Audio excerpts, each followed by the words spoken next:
नसतं, भले कुणाला पटो अथवा न पटो. आपण जर दुसऱ्याच्या वर्षश्राद्धाला खाल्लं नाही, सगळे जाणकार आहेत, मला लय बोलायची गरज नाही. आपण जर दुसऱ्याच्या वर्षश्राद्धाला खाल्लं नाही तर आपलं कोण खायचंय याचा पण विचार करावा. म्हणून आज या ठिकाणी आईंच्या नावाने अन्नदान असणारं संपूर्ण पवार परिवार या ठिकाणी करत आहेत. आज पाहायला गेलं तर आईनं जाऊन 1 वर्ष पूर्ण झाली, परंतु त्यांचे असणारे 4ही त्यांचे चिरंजीव त्यांना न विसरता त्यांच्या नावाने आज या ठिकाणी एवढे सगळे करत आहेत. तसे असणारे त्यांचे 5 चिरंजीव आहेत. त्यांचे आज असणारे त्यांच्या पश्चात त्यांचे 4ही लेकरं त्यांच्या नावाने आज या ठिकाणी एवढं सगळं करतात. त्यांची 1 कन्या एकत्र येऊन त्यांच्यासाठी करतात. खरं पाहायला गेलं याच्या व्यतिरिक्त गेलेल्या जीवात मला अजून काहीच नको आहे. पहा, आईनं जाऊन 1 वर्ष पूर्ण झालं. हे कलियुग आहे. या कलियुगामध्ये सकाळ पाहिला माणूस संध्याकाळपर्यंत आपल्याला आठवत नाही. मग जी व्यक्ती 1 वर्षापूर्वी आपल्यातून निघून गेली ती आठवण येत राहील. कसं तर ऐका, ज्या व्यक्तीविषयी प्रेम, जिव्हाळा, आपुलकी आपल्या अंतःकरणात आहे ती व्यक्ती जाऊन 1 वर्ष काय 10 वर्ष होऊ द्या तरी तिचा विसर आपल्याला पडत नाही. म्हणून आईंना जाऊन आज 1 वर्ष पूर्ण झाली तरी परिवार त्यांना न विसरता त्यांच्या नावाने आज या ठिकाणी एवढं सगळं करत आहेत. जेवढं बोलावं तेवढं कमीच आहे. सांगू तुम्हाला, जीवन हे असं असावं बाबा. आपल्यासाठी आपली आठवण गावकऱ्यांनी, शेजापाजाऱ्यांनी, नातेवाईकांनी भले न काढू द्या, काही फरक पडत नाही, पण किमान आपल्या लेकरा बाळांनी तरी आपली आठवण काढावी. माणसाने एवढं चांगलं जगावं. ऐका, इथं आल्यानंतर जन्म प्रत्येकाला आहे, तसं मरण ही प्रत्येकाला आहे. मरावं प्रत्येकालाच लागणार आहे. एक ना एक दिवस आपला ठरलेला आहे, जायचं सगळ्यालाच आहे. पण ऐका, इथं आल्यानंतर मनुष्याने असं काहीतरी करावं की जन्माला आल्यानंतर आपण रडत होतो, सारं विश्व आपल्यासाठी हसत होतं, सारं जग आपल्याकडे पाहून हसत होतं आणि आपण रडत होतो. बघा, लहान लेकरं रडतात आणि सारं जग त्याच्याकडे पाहून हसतं. का तर लेकरू जन्माला आलं आणि एखादं लेकरू रडत नसेल तर डॉक्टर साहेब त्याला मारून रडवतात, कारण ते रडलं पाहिजे. बरोबर? मग आम्ही रडतच जन्माला आलो. म्हणून आपण जन्माला आल्यानंतर आपण रडत होतो, सारं विश्व आपल्यासाठी हसत होतं. पण आपण मरताना असं काहीतरी करायचं की सारं विश्व आपल्यासाठी रडेल आणि आपण हसत हसत जाईल. जगाला सांगेल, बाबा हो, काय जीवनामध्ये मिळवायचं होतं ते सगळं मिळवलं, आता हसत हसत जाऊ, नाही तर काय करू गड्या. आणि जगाने आपल्यासाठी रडावं का? कारण असा माणूस, अशी व्यक्ती पुन्हा आयुष्यात आपल्याला दुसरी भेटणार नाही. ही माई, या माईसारखी दिसणारी आई पुन्हा या घराला दिसेल. या आईच्या नावाची आई पुन्हा या घराला भेटेल. खरं नावाची व्यक्ती भेटेल, यांच्यासारखा दिसणारा व्यक्ती भेटेल, पण यांच्यासारखा जीव लावणारा आणि यांच्यासारखं प्रेम देणारा व्यक्ती पुन्हा भेटणार नाही. मग अशी आम्ही घरामध्ये बसलो होतो ना, त्यांची 4ही लेकरं जेव्हा आमच्या शेजारी बसली होती, त्यांचे मुलं आहेत, त्यांनी सांगायला चालू केलं, आईला शेवटपर्यंत वाचवण्याचा महाराज फार प्रयत्न केला. आमची फार तळमळ होती. आम्ही एकच म्हणायचो, कितीही पैसा जाऊ द्या पण आई जगली पाहिजे. कारण आई जगली पाहिजे. बाबानंतर आईने फार आधार दिला आम्हाला. आमचा जीव, आमचं काळीज म्हणजे माय होती. आणि शेवटपर्यंत प्रयत्न केला महाराज आम्ही. शेवटच्या श्वासापर्यंत आम्हाला वाटत होतं की माईने जगावं. फार प्रयत्न केले आईला वाचवण्याकरता. पण ते म्हणतात, आले देवाजीच्या मना आणि ते कोणाचे चाले ना. देवाच्या मनात आल्यानंतर कुणीच त्याला अडवू शकत नाही. आमच्या अनिल महाराजांनी सांगितलं, आईंचा स्वभाव असा होता, आपल्या लोकांना तर जीव लावतच होत्या, पण परक्या लोकांना सुद्धा जीव लावत होत्या. हो, आई कधी रक्ताचीच नाती जपली असं नाही, तर प्रत्येकाला आपल्यामध्ये सामावून घेणाऱ्या, प्रत्येकाला आपलं म्हणणाऱ्या आई होत्या. सांगितलं महाराजांनी सुद्धा, मी कधी आलो, आईंचा स्वभाव असा होता, कधी आलो तर मला कधीच असं नाही की मी चाललो मी गेलो, पहिल्यांदा चहा पिऊन जा, आला ना थांब जरा, बस जरा, चहा पे. एवढं प्रेमळ स्वभाव. म्हणून सांगू, अशी व्यक्ती यांच्यासारखी दिसणारी भेटू शकते, पण यांच्यासारखा जीव लावणारे नाही भेटणार गाड्या, नाही भेटणार.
तसं भेटणार नाही. म्हणून ऐसी कळवळ्याची जाती करी लाभावीन प्रीती, लाभ मनामध्ये ठेवत नाही.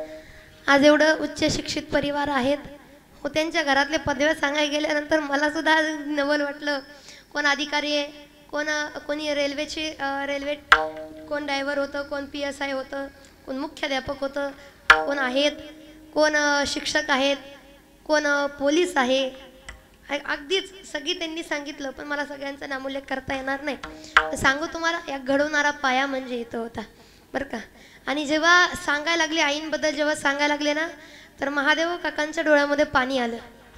का महाराज, म्हातारी असू द्या हो, दारामध्ये पळून राहू द्या, पण तिच्यासारखं कुणी नव्हतं. प्रेम होतं तिचं आमच्यावरती, जीव होता. आणि अजून सुद्धा आम्ही लेकरं सर्व्हिसमुळं, आमच्या कामामुळं आम्ही वेगळं झालो म्हणे. वेगळं कामापुरतं आम्ही वेगळं आहे, पण बाकी सगळ्याला आम्ही एकच आहे. आम्ही अंतःकरणातून एक आहे. आणि आजचा अभंग घ्यायचं कारण माहिती आहे का, मला त्या चारही भावांचा भाव एवढा आवडला की आम्ही महाराज शरीराने वेगळं आहे, अंतःकरणाने आमच्या आईने आम्हाला एकच ठेवलंय, म्हणून आम्ही आज एकत्र आहोत. मी कामासाठी वेगळं असेल, पण काही अडचणी होऊ द्या, काही होऊ द्या, आमचं सगळं कुटुंब, सगळं परिवार एकत्र येतं.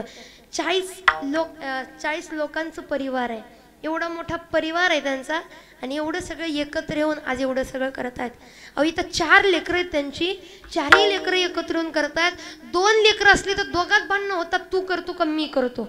दुर्दैव आहे महाराष्ट्रामध्ये आता बरं का. का तू करतो का मी करतो. वर्षश्राद्ध शेवट आईने माझ्यात जीव सोडला, मी वर्षश्राद्ध करेल. दुसरा म्हणतो नाही नाही, पण आयुष्यभर तर मीच सांभाळलं, मीच करणार. दोघांच्या भांडणात दोघंही वर्षश्राद्ध करतात. याच्याही दारात आणि त्याच्याही दारात गेलेल्या जीवात मला काय वाटत असेल. अरे ज्या लेकराला लहानाचं मोठं केलं, तर हाताचा पाळणा करून सांभाळलं, ज्या लेकराला एका ताटातला एक घास खायला शिकवलं, ती लेकरं आज माझ्याच वाटण्या करायला लागले म्हणल्यानंतर माईला तरी काय वाटेल तुम्ही सांगा. म्हणून आज आनंद या गोष्टीचा वाटतो, बरं या गोष्टीचं वाटतं बाबा की त्यांची 4ही लेकरं एकत्र येऊन त्यांच्या नावाने करत आहेत. म्हणून अजून काय पाहिजे. असणारे संपूर्ण त्यांच्या पश्चात उत्तम विश्वनाथ पवार, महादेव विश्वनाथ पवार, विठ्ठल विश्वनाथ पवार आणि संजय विश्वनाथ पवार आदी करून त्यांची एक कन्या सौ केशराबाई उमाकांत राऊत आदी करून संपूर्ण परिवार, त्यांची नातवंड, सुना बाळा सगळे आज या ठिकाणी एकत्र जमलेले आहेत. आणि सांगू तुम्हाला, माणसाचं जीवन असं असावं की आपल्यासाठी आपल्या लोकांच्या डोळ्यामध्ये पाणी यावं, यात नवल नाही, पण आपल्यासाठी परक्या लोकांच्या डोळ्यामध्ये सुद्धा पाणी यावं, तर माणूस जीवन जगला लागला. आणि आज माईंसाठी, आईंसाठी त्यांची लेकरं रडतात, यात नवल नाही, त्यांच्या सुनांच्या डोळ्यात सुद्धा पाणी आहे, त्यांच्या लेकीच्या डोळ्यात पाणी आहे, त्याच्या नातवंडाच्या नातसुनाच्या सुद्धा डोळ्यामध्ये पाणी आहे. मग याच्यावरनं कळतं काय काय प्रेम असेल गड्यात, काय स्वभाव असेल. माणसाने असं जीवन जगावं, मरावे परी कीर्तिरूपे उरावे.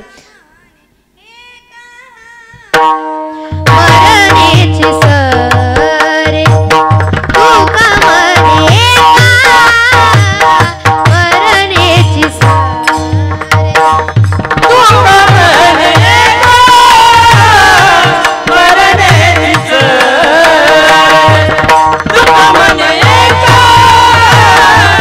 मरणेची सरे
पण माणसानं नावा रूपानं, स्वभाव रूपानं, आठवणी रूपानं माणसाच्या मनात जिवंत राहावं तर जीवन जगलं गड्या, तर जीवन जगलं.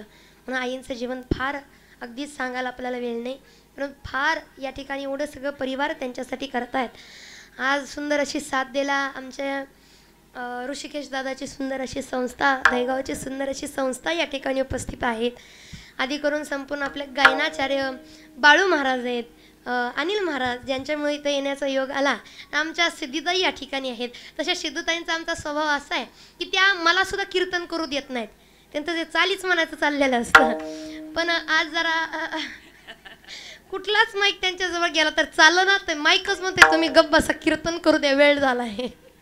बरं नाही, आता त्याचीच इच्छा, कारण कुठला जरी गेला तर बंदच पडतोय. पण नाही, त्याही या ठिकाणी गोड अशी साथ द्यायला आहेत. सुंदर असे मृदुंगाचार्य ऋषिकेश दादा या ठिकाणी उपस्थित आहेत. फार गोड अशी साथ देत आहेत. बरं हां, फार सुंदर साथ या ठिकाणी देत आहेत. आणि सुरुवातीपासून घामामध्ये असे लतपत झालेत बरं का. ते लोकांना वाटतं पखवाज वाजवणं म्हणजे फार सोपं आहे, फार सोपं. ते दिसायला सोपं आहे, पखवाज म्हणजे सोपा नाही. मृदुंग एवढा सोपा नाही बाबा. ती कला आत्मसात करायला दिवसाची रात्र आणि रात्रीचा दिवस करावा लागतो. अहो, रक्ताने पखवाज, आपल्या रक्ताने पखवाज न्हावा लागतो आणि आपल्या अंगाने आपण घामाने भिजावं लागतं, तेव्हा पखवाजाची कला आत्मसात होते. अशी सहजासहजी होत नाही. म्हणून दादांसाठी जोरदार टाळ्या झाल्या पाहिजेत. सुरुवातीला तुम्ही पाहायला पाहिजे होतं, ओलेगार घामाने झाले होते, जणू की नुसतीच आता आंघोळ करून आले तसं झालं होतं. ती कला आहे त्यांची. बरं, हे आत्मसात करायला फार लागतं. म्हणून त्यांचे आभार. सुंदर असे संपूर्ण टाळकरी आपले आहेत. बरं, आणि टाळकऱ्यांचं विशेष वाटतं मला, कारण मी आवर्जून सांगते बाबा, टाळकरी होणं सोपी गोष्ट नाही. बरेच लोक टाळ गेला कंजूसपणा करतात. लय लोक खतरनाक, काय सांगावं. पण टाळकरी व्हायला भाग्य लागतं. का माहिती आहे का?